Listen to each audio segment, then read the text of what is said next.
A journey can refer to a long trip, a process of personal growth, or the name of a famous American rock band.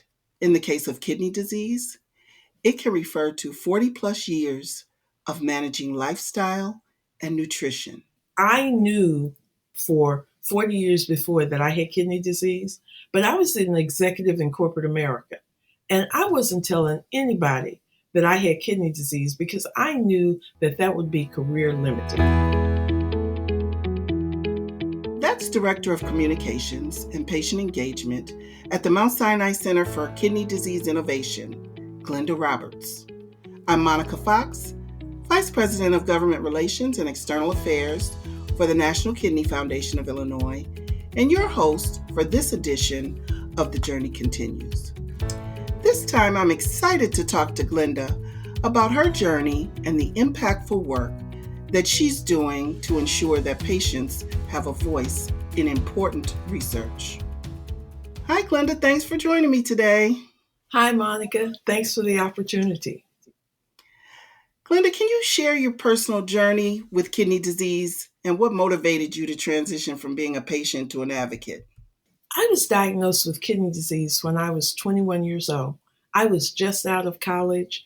I had graduated. I had a degree in mathematics. I was all excited about getting a job in corporate America or in government or somewhere exciting.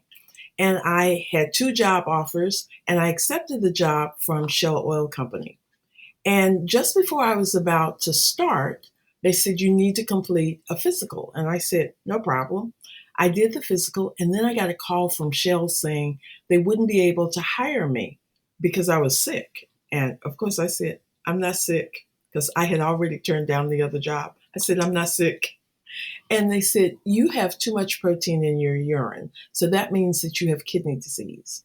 So I called my mother and she took me to a urologist in Fort Worth, Texas. And we didn't go to a nephrologist because back in the 70s, we didn't even know what a nephrologist was. So we went to a urologist and he said, I'm not able to duplicate the test. So I'm going to write Shell a letter and tell them that you're fit to go to work. And I said, that's great. And he said, and as soon as they hire you, you should go on dialysis. And I said, what is dialysis? And he explained it, but in the 70s, doctors weren't accustomed to patients questioning any recommendation that they made. So he didn't spend a lot of time explaining it. And I decided that either I didn't understand what he was saying, but I was definitely sure that I did not want to do what he was proposing. And so I asked him, I said, so are there any other options?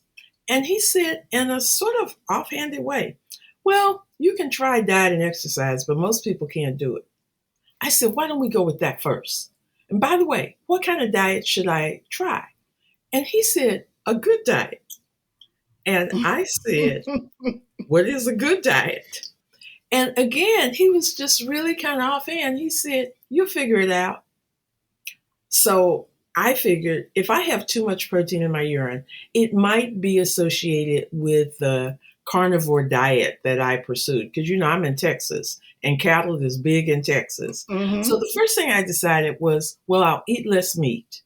And then I said, nope, I'm going to become a vegetarian. So I was a vegetarian for about 10 years. And then I wasn't seeing the kind of progress I wanted. So I decided to become a vegan.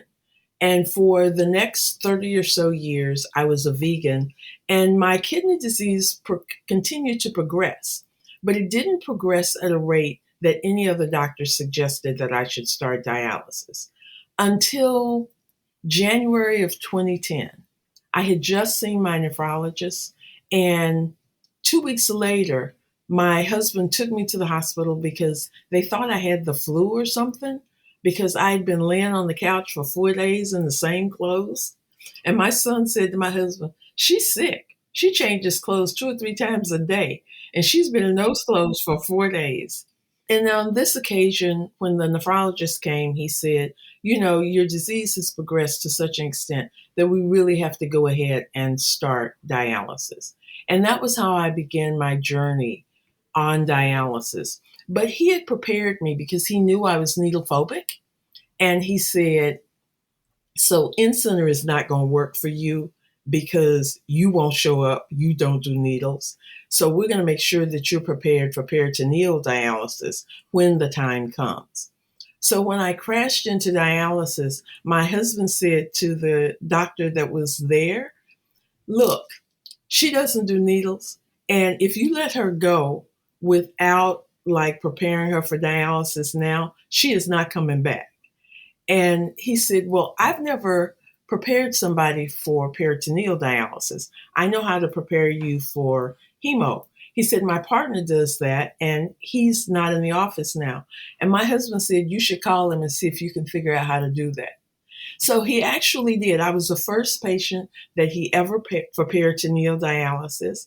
And the good thing about that experience is because, it takes a while, even if you are prepared for hemodialysis, it takes a while for the graft to be ready to actually do dialysis unless you use the catheter. So for the first 2 months, I was in center. I had a catheter in my neck. And that's a whole nother story that we'll talk about a different day. But they did dialysis there. And then 2 months later, at the beginning of March, I started peritoneal dialysis, which allowed me to dialyze overnight at home, which was a much better experience for me. But the benefit of both of those experiences is that I got a chance to see what it was like for people who were in center doing dialysis, what that experience was. And then I got a chance to see how much better I felt when I did peritoneal dialysis, but it also gave me a perspective on what the challenges and limitations were in that arena. And fortunately, within the year, I got a kidney transplant, which is very, very unusual. But, again, it's about being your own advocate. My son had a girlfriend. She thought she was going to be the next Miss Davin, but we never thought she was going to be the next Miss Davin. But she had stepped up and said, I will give you a kidney. And I was like, okay, we're willing to go with that. But for some reason, they weren't able to get her through the process. And I said to my nephrologist, look, if this particular institution can't move to get her through the process, we're going to change to one of these other two institutions. Lo and behold, within a week, they found somebody that was a match for me and I was a match for them. And I was actually able to get a transplant. Now, I should tell you, I knew, as I said, for 40 years before that I had kidney disease, but I was an executive in corporate America. And I wasn't telling anybody that I had kidney disease because I knew that that would be career limiting. Yes. And I retired some 7 years before I crashed into dialysis because both my nephrologist and my primary care physician wrote me a letter, kind of like within 2 weeks, saying, we think that you should quit your job, that your job is causing you too much stress and it is damaging your kidneys. And I was like, how do these people think I'm going to pay this mortgage if I don't have this job? I love my nephrologist at the time. And he said, if you're dead, you're not going to be paying the mortgage and we're trying to keep you alive. Well, that's a good point. I can go with that. After I got my transplant, again, it was being in the right place at the right time. I saw the experiences that people were having, and I knew that it could be better. And because I wasn't working in corporate America anymore, I began to go to health fairs to see what information they were giving people, to see if they were really providing the kind of tools and support that those people that had been in center needed and that my colleagues that were doing peritoneal needed. And that just created another opportunity. I started working with Dr. Bessie Young. She was putting together a comic book that was designed to educate the community about all aspects of kidney disease. Mm-hmm. And my husband and I both had a unique skill set that we volunteered to help her. Then that resulted in me going with Joyce Jackson, who was the CEO of Northwest Kidney Centers, to Congress to advocate on behalf of patients. And then that resulted in me meeting Jonathan Himmelfarb, who was the director of the Kidney Research Institute at the University of Washington. And in the interim, Tammy Sadusky had come to me and said, look, you're not doing anything. we need somebody to be the executive director of the transplant house. And I was like, girl, I'm not looking for no job. I'm like, volunteering and resting. And she says, this won't be a job for you. You have the skill set to do this job in your sleep. And I was like, yeah, but it will require that I show up on a regular basis. And she said, we really, really need somebody to do this. And so I agreed to be the executive director at the transplant house. And it turned out to really be a blessing, not only for them, but for me. The first thing I noticed when I moved into the transplant house was that they didn't have people who were like cleaning the rooms and preparing for the next patient who had a lived experience. So when I went in and said, this room is not clean enough for a recent transplant recipient, I got a lot of resistance. So I made a list of all of the things they needed to do to make the room clean enough for a transplant recipient. And, there was a lot of pushback, not only from the people doing the job, but from the board of directors, because they've been housing transplant recipients for years before I got there. But it just created an opportunity for me to share my lived experience as a transplant recipient with the rest of the world. Now, to make a long story short, we were going to have our annual auction. And when you're the executive director of a small nonprofit, you like the executive director in public, but you like plan the auction, create the brochures, collect the gifts. Right. You're the MC the night of. You're just doing a whole bunch of stuff. Yes. And when I went to the University of Washington to collect the gift from Jonathan Himmelfarb, he said, I have an opportunity and I want you to fulfill that opportunity. And I was like, Jonathan, I don't have time to focus on that right now because I got to get this wine back because the people putting labels on the stuff. And he was like, no. I wrote it down. And he literally handed me this piece of paper that I keep on my desk to this day because it really gave me a clear roadmap in terms of what was needed to be an advocate for people who were in the kidney space. And some 2 months later, I joined him at the University of Washington, and we were there for 6 years, and then we left. And now we're at Mount Sinai, and we're starting a new Center for Kidney Disease Innovation. So this journey has just continued. The opportunities popped up, and I was in the right place and willing to say yes. And I think for people who are listening to me, the thing that I would encourage you to do is to be passionate about what you're doing. Go and volunteer. Find an opportunity where you're not getting paid. People will see the quality of your work and the level of your engagement, and then you'll have so many requests you won't know what to do. That's quite a journey and great advice that you just laid out for us. I have to ask, as the Director of Communications and Patient Engagement at Mount Sinai, what does your role entail? I didn't want to be the Director of Communications. That was not on my bucket list. However, I'd always been advocate about being involved with patient engagement because I think it's important to have someone who can translate the science to the lived experience and who can bring patients into the research as equal partners so that the researchers get the benefit of real lived experience, people who know what it's like to have kidney disease, who can provide them with a firsthand perspective that you don't get from looking at lab rats, right? Right. Having people being that role really, really helps you. And I've embraced the communications aspect because I realize that a lot of the work that scientists do is not getting to the regular people, the people that are on the street. Yes. And when it does, you read a scientific presentation or a scientific publication, and it's like, number one, they're pretty boring. No offense to the researchers, but they're not stimulating. Number two, they have a lot of data about the statistics that, regular people just don't care about. I want to know, how does this help me improve the quality of my life? How does this help me get better outcomes with my kidney disease or my diabetes or my hypertension? And so I have focused on creating lay summaries, summaries for the general public. This is, okay, what was the challenge? How did they do it? And what does this mean for the patient?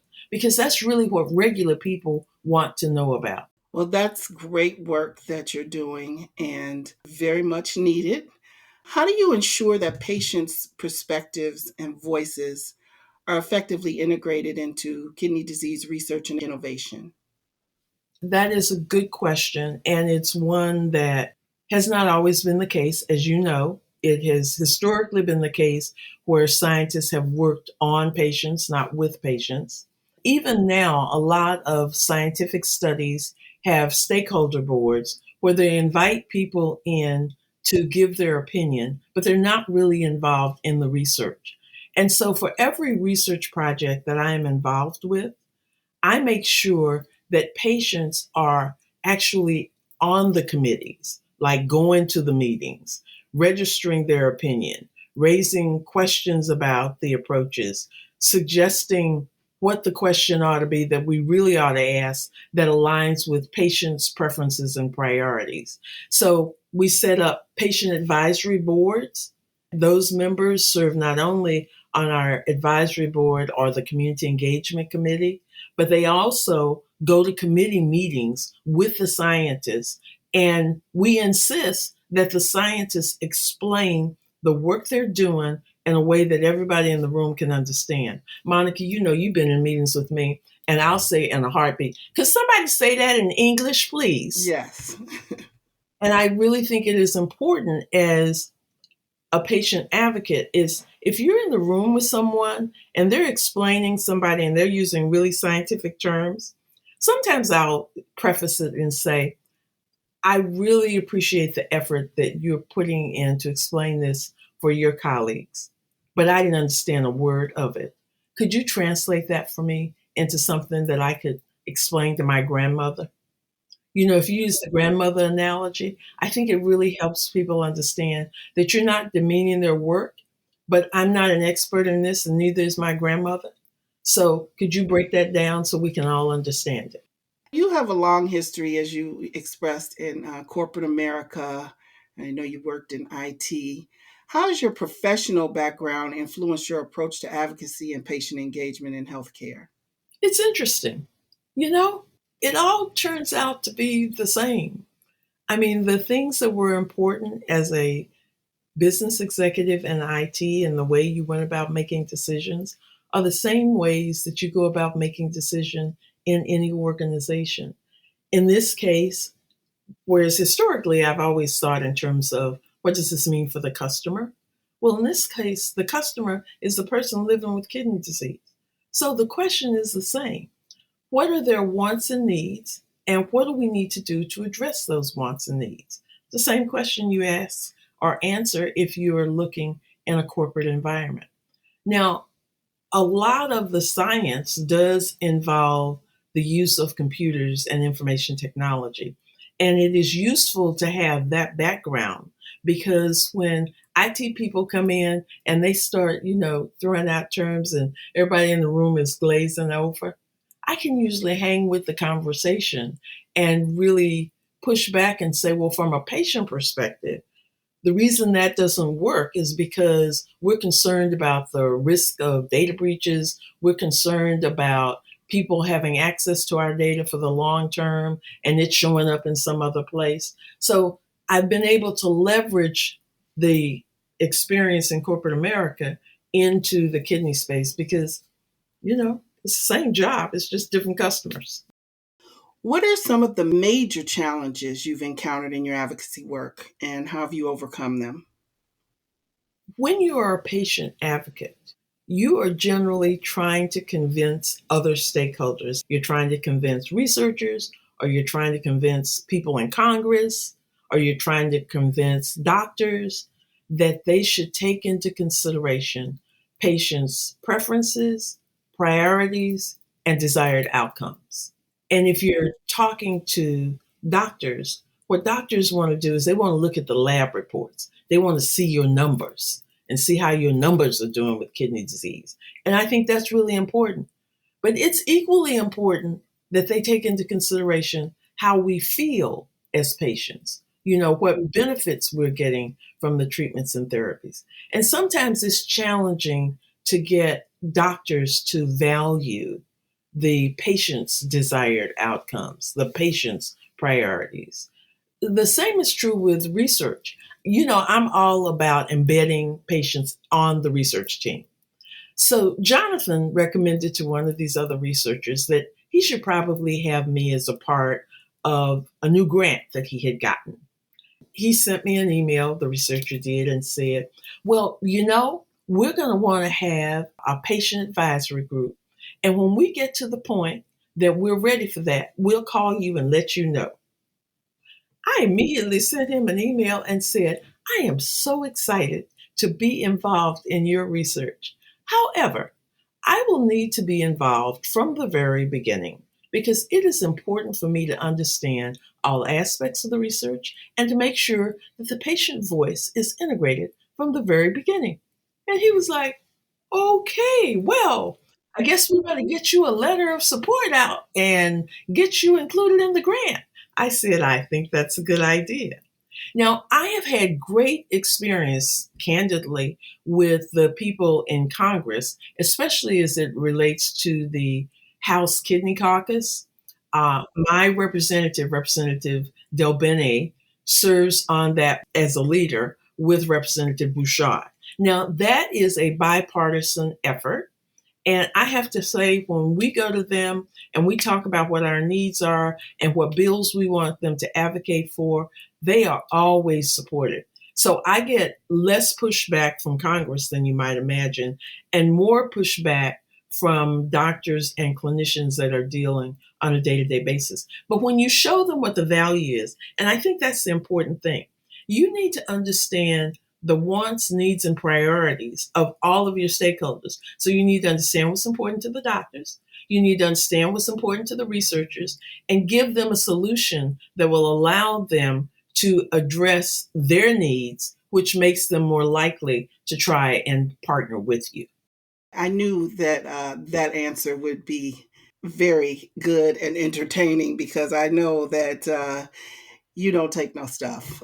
See, I'm trying to be nice. They say you learn something new every day. And when preparing for this podcast, I learned that you are a 9-time half marathon finisher. Yes. How do you think physical activity plays a role in managing chronic health conditions like kidney disease? I want to acknowledge first that physical activity and maintaining it is hard to do. You have people say to you all the time, you need to just go exercise and you lose some weight. Yeah, well, I got this job and then I got to make sure I take care of my family. And I got, so it's not so easy. And what we need to do is to try and figure out ways to integrate exercise into our daily routine because it really does make a difference. Almost every study I've ever looked at that is focused on exercise shows that it has a positive impact on the overall health of the participant.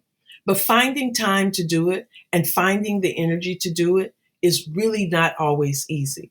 I find that if I do it at the beginning of the day, like get up, go out and get that walk in or get on that treadmill at the beginning of the day, I'm likely to be more successful. But when I was working in an office building, I would always get up and go walk to the person that I needed to talk to, as opposed to sending them an email or calling them on the phone as a way to get more steps in. I got in the habit of parking as far away as I could if it wasn't going to rain because I could not get my hair wet. But parking as far away as I could. So again, so that I would get more steps in during the course of the day. So exercise is important. And it is important for us who are advocates and people who are healthcare professionals to try and help people find a way that they can get the work in. Now, Monica, I know that you have been working with a trainer and you have just made tremendous progress. And not everybody has that opportunity. But if you can work with a trainer, somebody that will hold you accountable, you know they're showing up. And if you don't show up, you're going to have to pay that bill anyway. Gives you the incentive to show up with that trainer and get that work in. You're so right. Physical activity is so important, and it really, really makes a difference with chronic diseases. And, it's hard because we get tired, and it's not always easy to get up and get moving no matter how you do it. But that's great advice to find ways to incorporate simple things on a daily basis that will keep you moving a little more. For those who are newly diagnosed with kidney disease, what advice would you give them to empower them on their journey? The very first thing I encourage everybody to do is to make a list of all of the questions that you have. Get your family involved in helping you make that list of the things that you want to know about kidney disease. And be prepared. So when you go in to see the clinician, the nurse, the nutritionist, whoever you're going in to see, take that list with you and make sure that they answer all of your questions in a way that you can understand. And when they start throwing out technical jargon and start talking about urea, say, what's that? Like in regular people in English, what's that? And why do I care about it? And what difference does it make? Having that list of questions is really, really helpful. The other thing that I think is useful, and I don't give medical advice, so let me be clear about that. But the other thing that I think is useful is if you can, try to find a support group for your particular disease type. Like if you have kidney disease, try to find a kidney. Sometimes they call them kidney education and support. Sometimes they just call them kidney support. And there are a number of support groups that Monica can refer you to or that I can refer you to that are available for people who are not necessarily even in the same city with you. But if you can find a support group, then you will be with people who are having a similar journey and they can share their experiences with you, which will help you get a better understanding of what your journey might be like if you don't intervene. And I encourage everybody to ask doctors about some of the new medications and treatments that are available. Because remember, I said earlier, doctors tend to be really conservative. But as patients, we should go to them and say, look, there are drugs now that have shown to slow the progression of kidney diseases, and in some cases, stop the progression of kidney diseases. And sometimes they have to use them in combination. So it's not just ACEs and ARBs, and it's not let's just wait and see how you progress. There are drugs now that are available, and we have to help clinicians get to the point where they're comfortable prescribing those drugs. So make your list of your questions, get in a support group, and be your own advocate with your doctor about treatments that will slow the progression of your disease or stop its progression. And Monica, if I can add, it's important to have questions written down every time you go. This is not a one time activity because when you go to the doctor, they're going to give you so much information that it's going to be like a tidal wave. And as soon as you walk out, you're going to think of three things that you should have followed up on or asked about. Write those questions down so that the next time you go to the appointment, you have those new questions that have been added or the things that you didn't understand are also included on the list. Now, you and I are working together on a research project called the Kidney Precision Medicine Project, KPMP. Can you tell us about KPMP and the impact that it will have on the future of kidney disease patients? I'm very excited about KPMP. We all know that historically, healthcare has taken a one size fits all approach to treating people with kidney disease. They either wait for your kidneys to fail and you end up on dialysis, or if you're lucky, you get a transplant before you end up on dialysis, but in some cases, after you end up on dialysis. But a lot of people just end up on dialysis and then life ends. What Kidney Precision Medicine Project is trying to do is to identify all of the different kinds of kidney diseases. You know, if you read the literature now, You would think that there's just chronic kidney disease and acute kidney injury, and that chronic kidney disease was caused either by high blood pressure or diabetes. The fact of the matter is, there are a lot of different things that cause chronic kidney disease. I was talking about APOL1. So sometimes you have a genetic reason that you get kidney disease. Sometimes you get kidney disease because of an environmental situation. You're living in an environment that does not create the best outcome for your kidneys. And so what we're doing in KPMP is we are asking people to get biopsies so that we can look at those kidney cells and see how the disease progresses and how it progresses in different ways for different patients, so that we can then identify and catalog all the different kinds of kidney disease, what the profile is for each of those diseases, and we're putting them in an atlas, a reference book, so that when you go in to see your doctor and they do those labs, they can say, well, Glenda has this and this and this. And when I look at the reference book, her kidney disease seems to align with this type of kidney disease. And here are some of the treatments and therapies that have been used successfully for people who have this particular profile. That is a very personalized approach to kidney treatment. So that's where the precision comes in. It's the precise treatment that works for me as opposed to the one size fits all approach that we currently see. Well, it's a great project, and I'm happy to be participating in it alongside you. We're honored to have you because it's different patient voices are so important to KPMP. People say, oh, well, Monica's an advocate and Glenda's an advocate. Yeah, but we have different experiences. We have different perspectives. And that's why it's important to have a group of patients and not just a single patient serve on a particular project. And that's one of the great things about KPMP. We have probably 15 different patients that are involved in the Community Engagement Committee, which Monica and I both serve on. But Monica and I also both serve on other committees that are associated with KPMP because it's a big project with a bunch of moving parts. So, lastly, what would you say to anyone who's listening who wants to get involved with advocacy or research projects or anything like that? Do what you can do. Maybe you weren't an IT executive in your previous life, and so you think, oh, I could never be an advocate. Not true. You have a lived experience in whatever it is you're doing. Maybe you were in customer relations. You worked as, say, a hostess at a restaurant. You know about engaging with and communicating with people. There are opportunities to use that skill set. Maybe you worked on an assembly line where you were involved with processes and logistics. There are opportunities in research that involve logistics.